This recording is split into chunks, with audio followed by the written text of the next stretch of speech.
네, 정치권이 연일 시끄럽습니다. 물론 기분 좋은 시끄러움이 지금 월드컵을 앞두고 있지만 또 슬픈 시끄러움도 소리도 있고요. 정치권의 복잡한 소리들, 시끄러움도 있습니다. 청년 정치인들 시각으로 한번 제대로 파헤쳐 보겠습니다. 상암동 한시 청년들 오늘도 두 분 모셨는데요.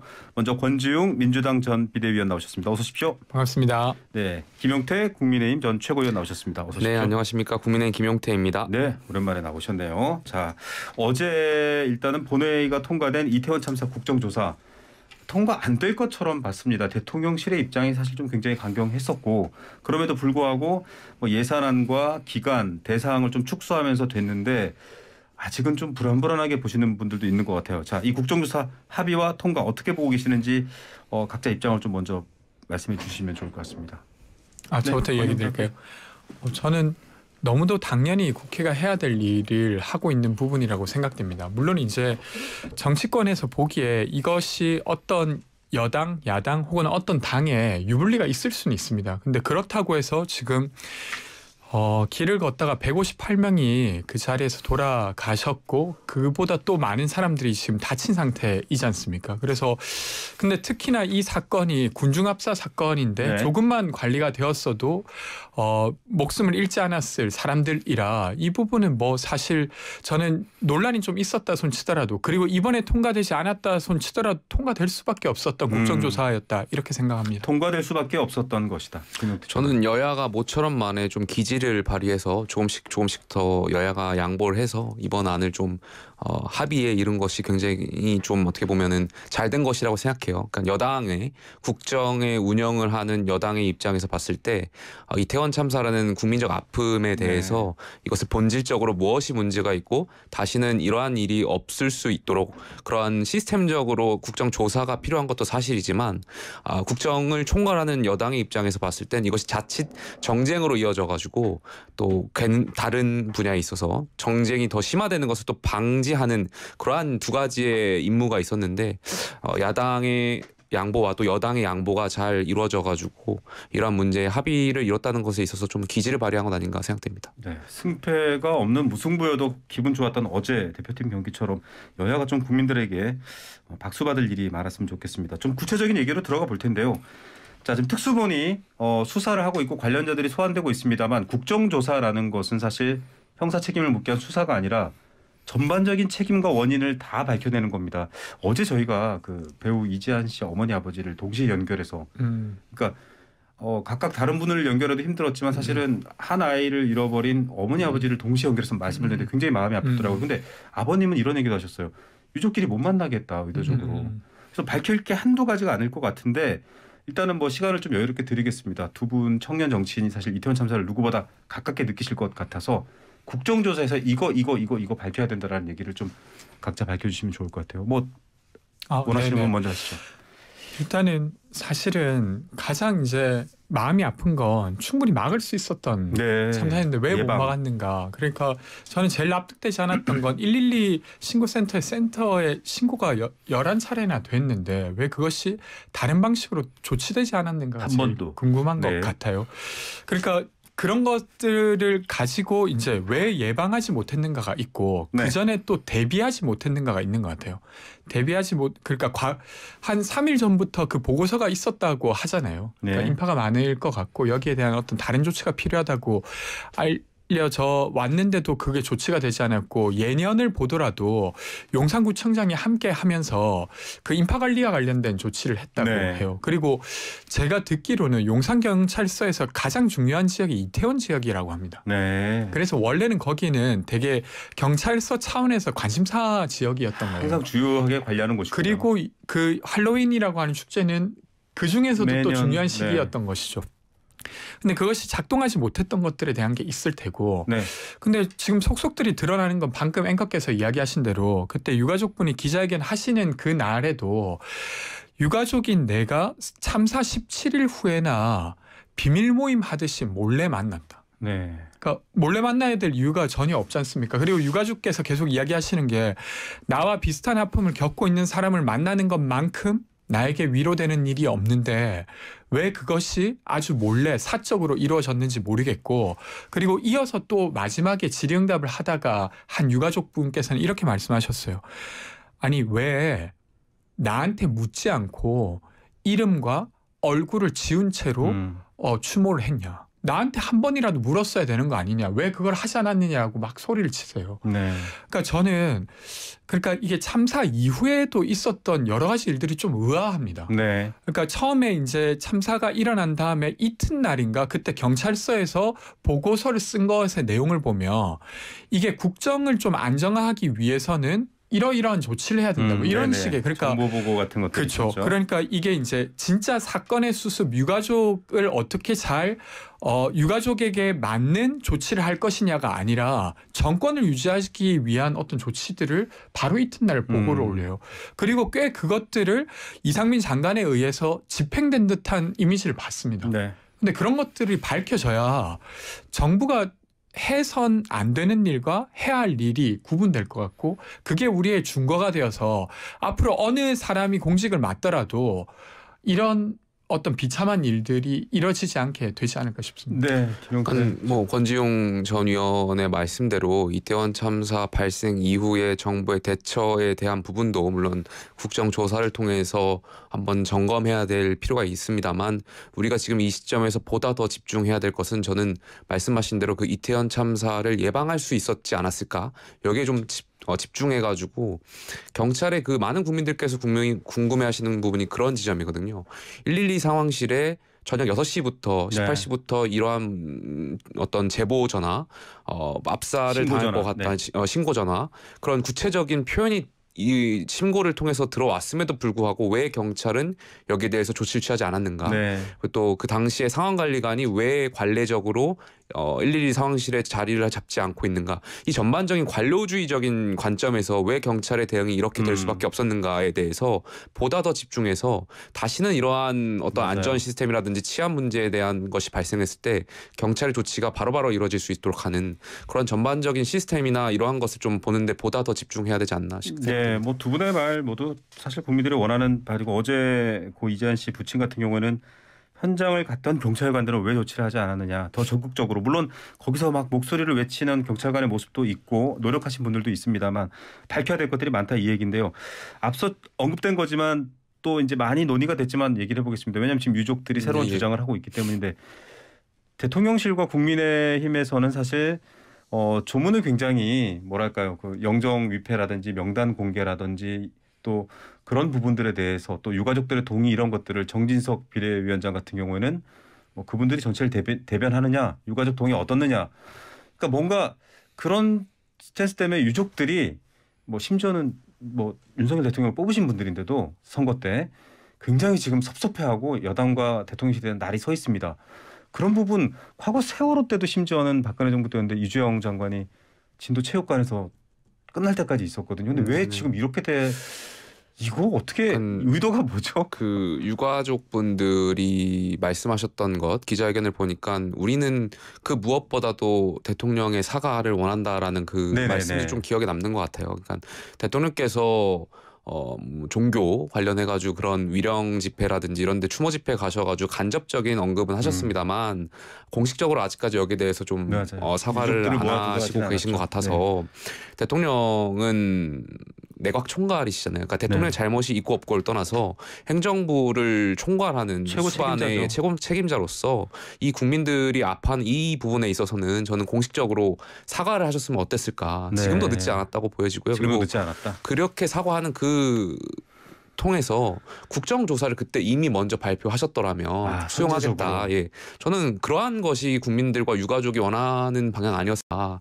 그러한 부분에 있어서는 조금 아쉽다라는 측면이 있고, 저는 지금도 늦지 않았다고 생각됩니다. 그러니까 유가족이 정말 하루아침에 아들, 딸을 잃었던 그 마음, 국민이 아파하는 그 마음을 공감하는 그러한 태도를 더 우리 여당이 가져야 된다고 생각되고요. 대통령께서 지금도 늦지 않으셨으니까 여기에 대해서 공식적인 언급을 해 주셨으면 좋겠습니다. 이런 문제야말로 선제적이어야 한다. 얘기해 주셨네요. 저는 사실은 유가족 분들의 기자회견이 있기 전에는 이상민 장관의 그 전의 말들이 네. 그럴 수도 있겠다 이런 생각을 속으로는 했었어요. 네. 그러니까 잘못 보고받아서 뭐 경찰이 증언되지 않았어도 뭐 막기는 어려웠을 것 같습니다. 라든지 뭐 아니면 그 유가족 관련한 명단은 없었다고 했었을 수 있겠다 이런 정도로 네네. 생각했습니다. 근데 저는 이번에 유가족분들이 기자회견 하시는 걸 보면서 도대체 이상민 장관이 수습한다고 수습한 건 도대체 뭘까? 수습이 아니라 지금은 아예 되려 막았다라고. 네. 외면시키고 배제시키고 그것을 아주 교묘하게 함으로써 유가족이 모이는 것 자체가 뭔가 비밀스럽게 해야 될 것 같은 상황을 만들어낸 사람이잖아요. 네. 근데도 이상민 장관에게 아무런 조치를 하고 있잖아요. 그러니까 징계성 정치로 인사에서 배제시키는 것을 하지 않았을 뿐만 아니라 여전히 그 수습의 권한을 이상민 장관에게 주고 있다는 것입니다. 재발방지 TF 팀장도 TF 단장도 하고 저는 있어요. 말도 안 되는 일이 벌어지고 있고 지금 이대로라고 하면 정말로 이것 자체가 참사 이후에 이 참사를 덮기 위한 아주 나쁜 정치가 이뤄지고 있는 걸 저희가 목격하는 걸 수도 있겠다는 생각까지도 들었어요. 그러니까 저는 유가족들을 충분히 잘 챙기고 있고 이상민 장관이 지금 그런 말을 하고 있었다면 10분 이해할 수도 있었는데 지금 전혀 그렇지 않은 것 같아요. 네. 그 이재한 유가족 분도 그랬지만 다른 유가족 분들도 정부에 의해서 존중받는다는 느낌을 전혀 못 받은 것 같고 그것을 하지 않는 이상민 장관은 도대체 뭘 하는 겁니까? 왜 그 자리에 그 권한을 가지고 있는지 저는 너무 답답한 마음에 물을 수밖에 없는 것 같아요. 그러니까 저는 정치인으로서 가장 중요한 책무 중에 하나는 책임윤리라고 생각해요. 그러니까 책임윤리. 동기가 아무리 선하더라도 정치인이라면은 물론 장관이 정치인 아니겠습니다만 정무직에 네. 있다 보니까 어떤 결과에 대한 책임이 뒤따른다라는 그런 책임윤리적인 관점에서 장관의 어떠한 그러한 여부, 마음의 이러한 동기 이런 걸 떠나서 장관으로서의 어떤 결과적인 책임, 결과적으로 발언을 잘못하셨고 지금 여태까지 어떤 책임지는 자세, 어떤 일을 수습하는 과정에서 구설수에 오르는 것이 굉장히 많았잖아요. 그렇다면 저는 대통령께서 여기에 대해서 좀 선제적으로 정무적인 판단과 책임을 지시고 좀 이상민 장관을 경질을 좀 하셔야 되는 거 아닌가. 물론 저는 인사권자인 대통령의 인사권 존중받아야 된다고 생각하지만 이 거대한 민심의 흐름을 대통령께서도 전 거스르실 수 없다고 봐요. 그렇기 때문에 시간의 문제라고 생각되고요. 행안부 장관에 대한 어떤 인사 조치는 좀 필요한 것 아닌가에 대한 생각이 있습니다. 네. 뭐 많은 국민들이 바라시는 부분인데 대통령실에서 이 방송을 듣고 계신지는 모르겠는데요. 유족 인터뷰나 유족들의 입장 또 저희 방송에 나오면 조금씩 입장이 바뀌는데 김영투 최고 말처럼 유가족들 앞에서 모아두고 대통령의 사과와 좀 진정성 있는 대처가 나온다면 달라질 수 있겠죠. 국정감사 때도 그랬고요. 이번에 국정조사를 놓고도 솔직히 민주당 의원들의 화력이나 진상을 규명하는 힘이 과거의 국감 때도 조금 뭐랄까 좀 너무 활약이 없다. 이번 국정조사 때도 그런 걸 좀 걱정하는 시선도 조금은 있어요. 제대로 해낼 수 있나? 유가족들하고 좀 긴밀하게 소통하면서 진짜 궁금해하는 것들 밝힐 수 있나? 어떻게 보세요, 권지웅 의원께서는 잘할 수 있나요? 그러니까 저는 이게 이제 민주당의 시험대 중에 하나라고 생각합니다. 물론 이제 여당이 아니기 때문에 관련한 정보가 적다는 것을 인정하더라도 이 사안은 사실은 서울 한복판에서 벌어진 일이고 이것을 목격한 사람들이 너무 많아요. 네. 그렇기 때문에 저는 만약에 민주당이 신뢰를 조금 얻는다고 하면 제보하실 분도 많이 있다고 생각합니다. 그러니까 그런 것들을 발품을 팔아서라도 찾아내야 되고 게다가 근데 이 참사 초기에만 해도 거기 놀러 간 사람이 죽은 거 아니야? 이런 것이 있었기 때문에 그와 관련된 발언을 하시는 게 조심스러웠던 분위기가 있었지만 지금은 저는 전혀 아니라고 생각해요. 이건 국가의 문제고 이것을 낱낱이 파헤치는 것 자체가 재발 방지하는데 매우 중요한 역할을 한다라고 지금 국민들이 여기고 있는 상황입니다. 그렇기 때문에 저는 이제 민주당의 의원들이 역량을 발휘해야만 할 때라고 생각하고요. 어쨌든 당부드리고 싶습니다. 많은 에너지를 여기에 쏟아서 정말로 길을 가다가 사람들이 죽는 일이 왜 일어났고 그러면 왜 일어났는지를 알므로써 어떻게 그것을 막을 수 있는지를 알 수 있는 국정조사를 해주셨으면 좋겠습니다. 여기서 사실 뭐 국민의힘 의원분들이 만약에 더 열심히 하신다면 진짜 분위기가 반전될 수도 있습니다. 자, 이런 분위기 속에서 윤석열 대통령 취임한 지 이제 6개월 지나가고 있는데 주말에 퇴진 집회가 열리고 있습니다. 그래서 뭔가 현 여당의 입장에서는 과거 박근혜 정부의 국정농단에 의한 국민들의 촛불 집회, 촛불 시위, 촛불 혁명도 굉장히 우려되는 바가 있을 거고 민주당에서는 거리로 쏟아져 나온 이제 시민들 뭐 숫자도 지금 사실은 어떻게 보도하냐에 따라서 굉장히 민감해하거든요.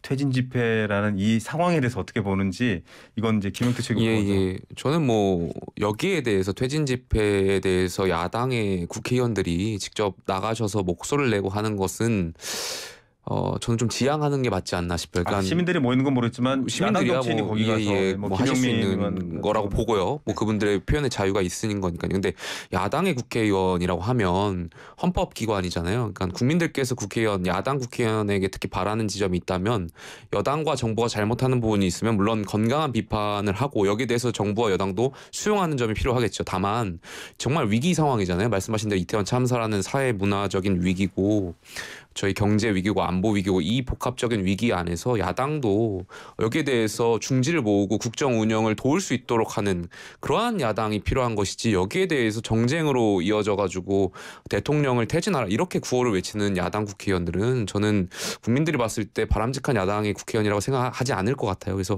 그러한 부분은 야당에서 먼저 선제적으로 좀 지양해 줬으면 그랬으면 좋겠습니다. 국정 운영을 좀 도와주셨으면 좋겠습니다. 퇴진 집회는 표현의 자유고 뭐 거기에 대해서 특별한 얘기하기보다 거기에 야당 의원이 함께하는 건 지금 문제가 있다라는 입장이죠.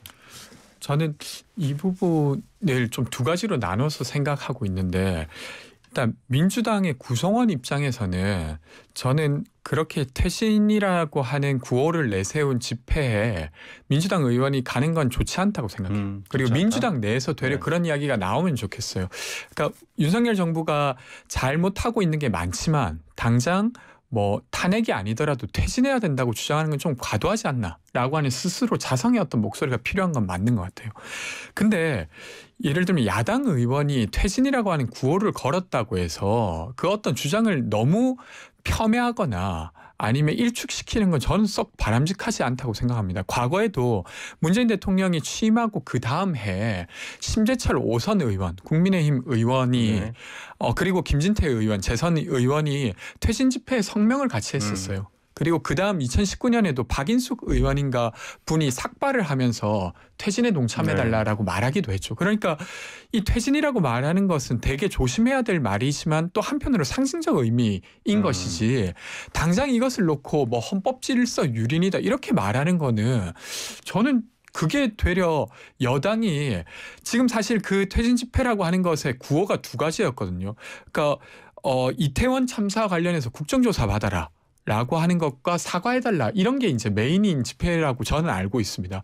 그러니까 그런 것과 관련해서 어떻게 해야 될까를 좀 같이 나눌 수 있어야 되는데 그게 아니라 퇴진이란 구호 걸었지 너희는 이제 반헌법적 집단이야 이렇게만 하니까 되려 이것을 정쟁화하면서 본질적 문제를 가리는 건 여당에도 좀 책임이 있다 이런 생각이 듭니다. 그러니까 제가 아까 짧게 이제 책임 윤리를 말씀드렸는데 야당 국회의원들도 마찬가지예요. 그 동기가 선하고 이런 악한 걸 떠나서 야당 국회의원이 거기서 퇴진 집회를 하고 외치고 구호를 외치는 거에 대한 결과 그것이 국민들께 어떠한 파장이 있을지는 정치인으로서 판단하고 저는 하셔야 된다고 생각되거든요. 그래서 야당 국회의원들도 책임윤리 관점에서 좀 국가와 또 국민을 위해서 거기 나가는 것은 좀 바람직하지 않다라고 생각합니다. 국가와 국민이라는 공통분모를 사실은 망각하고 있을 때 가장 큰 싸움의 관점이 보일 것 같습니다. 뭐 요 질문만 하고 일부 간단하게 마치죠. 경찰은 사실 지금 공식적으로 집회인원이 모였을 때 숫자를 추산하지는 않는다고 알리고 있습니다. 그런데 보도는 그렇게 나와요. 뭐 경찰 추산 2만 5천, 주최 측 추산 20만 명. 사실 이 숫자가 갖는 상징적 의미가 있기 때문에 이 집회의 규모나 중요성을 어떻게 인식하느냐를 판단하는 부분이거든요. 이 부분은 어떻게 판단하십니까? 뭐 아니 20만 모인 것 같던데 아니 무슨 2만 명도 안 모인 것 같은데 입장이 다르실 수도 있을 것 같으니까요. 권 의원님부터. 저는 가보진 않았는데 이번에 그러니까 저는 이태원 참사, 그러니까 12구 참사 이후에 확실히 많이 모였다는 이야기를 저한테 전해주는 동료들이 좀 있었어요. 그래서 정말로 많이 모이더라. 그러니까 그냥 이게 그냥 어떤 윤석열 퇴진 이런 느낌을 좀 넘어서는 것 같아라고 전해주신 분이 있어서 아마도 적지 않은 사람들이 모인 건 맞지 않나 싶습니다. 숫자가 주는 상징성이 있잖아요. 네. 어떤 주체를 하다 보면은 그 숫자보다 더 부풀리려고 하는 경향들이 있고 그렇게 하다 보면은 뭔가 국민의 집중을 더 받는 듯한 이미지가 네. 있다 보니까 아마 그런 주체를 하는 그 어떤 집회를 하는 주체 측은 더 부풀리려는 경향이 있지 않나. 그래서 저는 그렇게 그게 어떻게 보면 선동이거든요. 그렇게 할 필요가 없다라고 보여지고요. 정말 뭐 이것과는 별도로 여당과 정부는 좀 여기 대해서 어쨌든 목소리가 있는 거니까 여기 대해서 왜 이분들이 그런 목소리를 내는지 그런 지점에 있어서 반성의 의미로 좀 되새겼으면 좋겠습니다. 반성의 의미로 새겨야 한다. 예. 민심이 어디에 있는지 뭐 대통령뿐만 아니라 여야 정치인들도 잘 살펴보셔야 될 것 같습니다. 잠시 광고 듣고 저희 뜨거운 이야기 대장동 수사 관련 이슈들 이어가겠습니다.